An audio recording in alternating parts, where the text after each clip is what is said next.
have breaking news out of Israel this morning where Hamas has launched a surprise attack. We are getting a look now at the devastation. So many Israeli casualties from the massacre at that music festival. Thousands of people were there at the time. There are believed to be at least 100 people still being held inside of Gaza by Hamas militants, among them children. שאני עדיין חולמת. באיזשהו שלב אני הסתכלתי על הדרום ועברתי אירוע, ובכל אירוע היו הרוגים. ילדים, חיילים, הורים. After October 7th, so many of us here in Israel, we're still there. We're in October 7th. We're kind of cemented in that day. For us, you know, the ability to move on, to move forward, is very, very limited.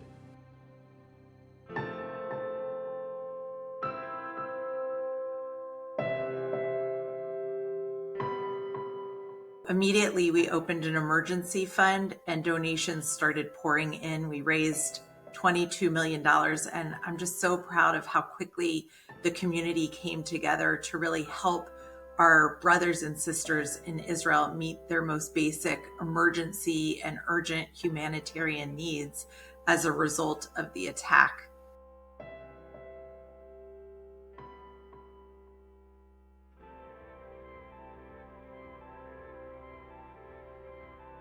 We saw a wave of solidarity, which we haven't seen up until now for many, many years. The Jewish communities around the world chipped in an amazing way, including our Bay Area Jewish community. And that was not only heartwarming, it was a sense that we are one.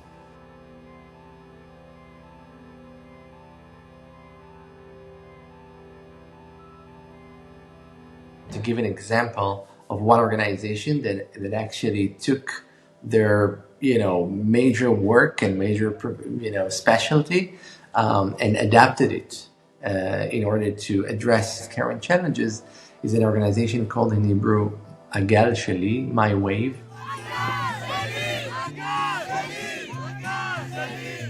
The kids who survived the October 7th massacre, the trauma was actually felt in their body. So their tool of surfing was actually an amazing potential vehicle for these kids to actually work with and let go the trauma from a physical point of view.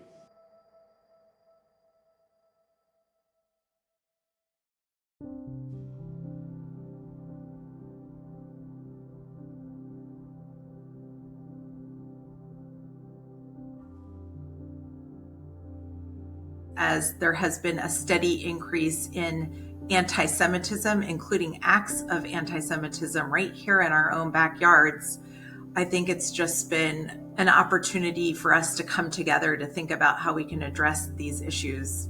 You know, it's funny because this is not new for us, but this is different. This is different in the sense that it is across the country happening. And so it is therefore, I think, firing up a lot of people who are really involved with it. Since October 7th, we have seen a dramatic rise in people reaching out for help, for resources, for supports. There's a lot of trauma, there's a lot of grief, and so much anxiety.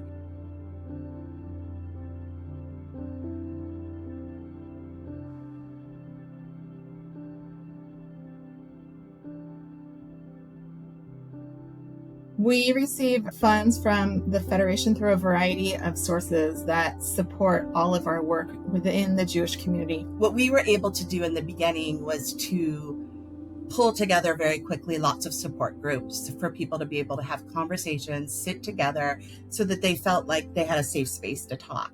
Because what I was getting calls from parents was, I don't know what to say. My child's calling me and crying.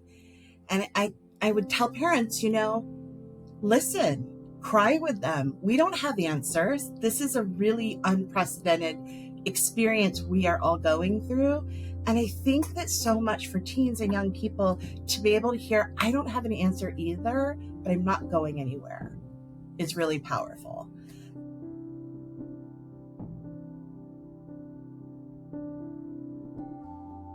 Times are hard right now. We see suffering globally and we see suffering here in our local community. What gives me hope is that the Jewish community is really rallying. We're gonna go through it. We're gonna be much better afterward. I mean, we're gonna grow stronger. The one message that we keep on, telling people is hope is extremely important, but it's not a work plan. So we are coming up with significant work plans in our communities and in our country to rebuild together.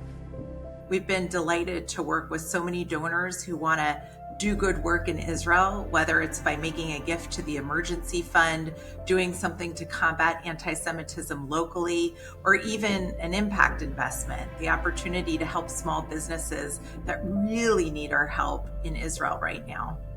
We're lucky to have partners that are doing everything they can to make sure that we continue to have a thriving and flourishing Jewish community right here at home. What I'm really looking forward to, what I'm hopeful for, is everything we have ahead of us in the next year and in the years to come.